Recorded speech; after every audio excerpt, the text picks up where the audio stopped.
discipline. Oui, alors merci.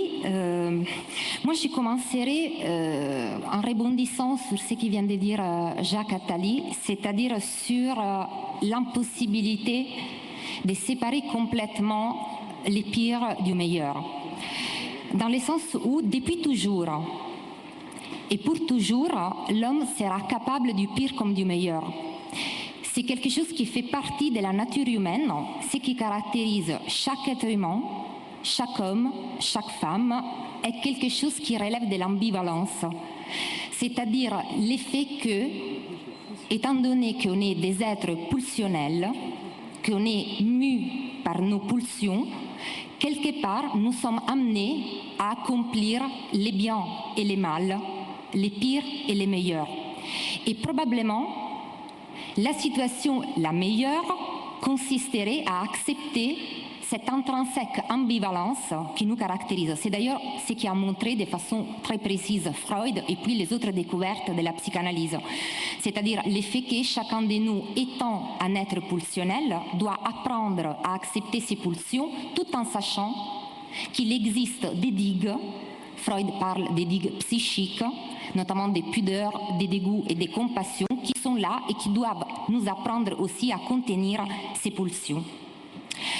Mais pour quelle raison j'ai voulu partir de l'ambivalence et de l'impossibilité de sortir du tiraillement entre meilleur et pire? Parce qu'en tant que philosophe, les buts, enfin, en tant que philosophe qui s'occupe des questions de philosophie morale et d'éthique, le but n'est pas celui d'essayer de construire les meilleurs des mondes possibles, mais plutôt celui d'essayer, comme disait Habermas, de contrecarrer l'extrême fragilité de la condition humaine. Nous sommes tous des êtres vulnérables, nous sommes tous des êtres fragiles. Ce que l'on peut faire de mieux est essayer de contrecarrer en donnant des instruments. Eh bien, quels sont les instruments qu'un philosophe peut donner? Alors, vous savez tous que les philosophes sont des amoureux des concepts. Eh bien, je crois qu'il y a un concept qu'on peut utiliser dans les cadres spécifiques pour essayer de contrebalancer pire et meilleur, bien et mal. Et ces concepts, on l'a entendu, donc je ne vais que reprendre ce qu'on a déjà entendu pour essayer de les développer un peu, c'est-à-dire les concepts de confiance.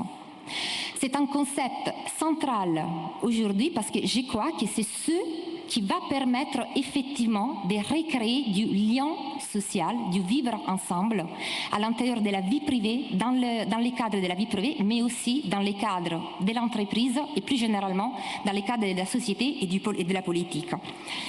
Mais alors, qu'est-ce qu'on entend? Qu'est-ce que c'est la confiance? Parce qu'il est clair, il est vrai aussi qu'au moins depuis l'éclatement de la crise, on entend tout le temps revenir les mots confiance. Il faut que la confiance revienne. Mais de quoi s'agit-il exactement?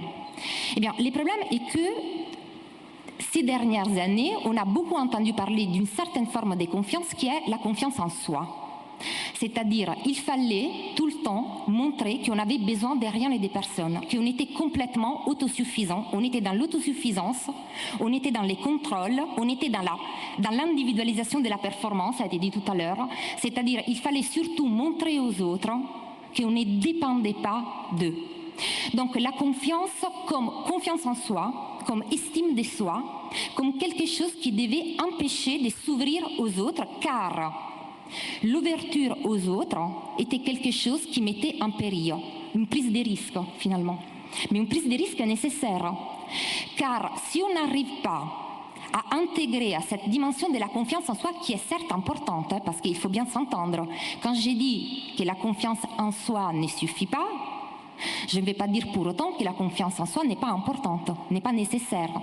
Winnicott, un autre psychanalyste, montre que si on n'apprend pas à se tenir, si l'enfant n'apprend pas à se tenir toute seule, c'est-à-dire à vivre indépendamment de la présence des parents, des autres, et à savoir que la mère continuera à l'aimer même en son absence, donc apprendre à se tenir, être autonome, sans cette confiance en soi, on ne peut pas non plus pouvoir se développer, on ne peut pas non plus bâtir un certain projet. Mais le problème, c'est que pour pouvoir être autonome, et le concept d'autonomie est central évidemment dans notre société, donc pour pouvoir bâtir un certain projet, il faut aussi ne pas exclure complètement la dépendance aux autres, dans le sens où dépendance et autonomie sont intimement liées. Je suis autonome, c'est-à-dire j'ai bâti mon projet de vie. J'ai d'ailleurs suffisamment de confiance en moi pour savoir que je ne vais pas m'effondrer si les autres ne vont pas être là en train de me recueillir. Il y a d'ailleurs une blague juive qui est très significative par rapport à cette question de la confiance. C'est un père qui essaie d'apprendre à son fils à avoir confiance. Et donc, il lui demande de sauter d'en haut d'un escalier. Le problème, c'est que la première fois, il est là pour l'accueillir dans ses bras. Et puis, au bout d'un moment, il s'éloigne et l'enfant tombe par terre. Et après, il les regarde et il dit, comme ça, tu apprendras à ne pas faire confiance aux autres, même pas à ne pas avoir confiance aux autres, même pas en ton propre père. Alors, le problème est que si on ne fait jamais confiance aux autres, et donc si on n'accepte pas de sauter, parce que finalement la dépendance, c'est accepter de sauter, il y a aussi quelque chose qui relève du lion, qui ne peut pas se mettre en place. D'ailleurs, qu'est-ce qu'est finalement la confiance? Qu'est-ce qu'est la confiance dans les autres? C'est l'effet d'accepter de se rendre vulnérable, car à partir du moment où j'ai fait confiance aux autres, je dépends de la possibilité que l'autre a de trahir ou pas ma propre confiance. Donc finalement, confiance et trahison sont toujours intimement liés. D'ailleurs, ce sont ceux que nous aimons, ceux en qui nous avons confiance, qui peuvent nous trahir justement parce que nous leur faisons confiance. Quelqu'un en qui nous n'avons pas confiance ne peut pas nous trahir.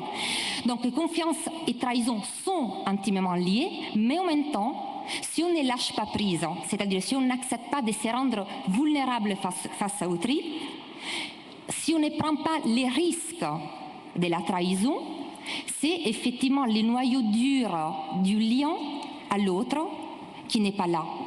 Donc la confiance est ce qui permet de souder la relation intersubjective avec l'autre, c'est ce qui permet aussi de créer un climat où travailler ensemble à l'intérieur d'une entreprise, par exemple, mais c'est aussi ce qui permet à une société de pouvoir progresser et de ne pas être complètement paralysée par la peur, car la confiance est l'envers exact par rapport à la peur.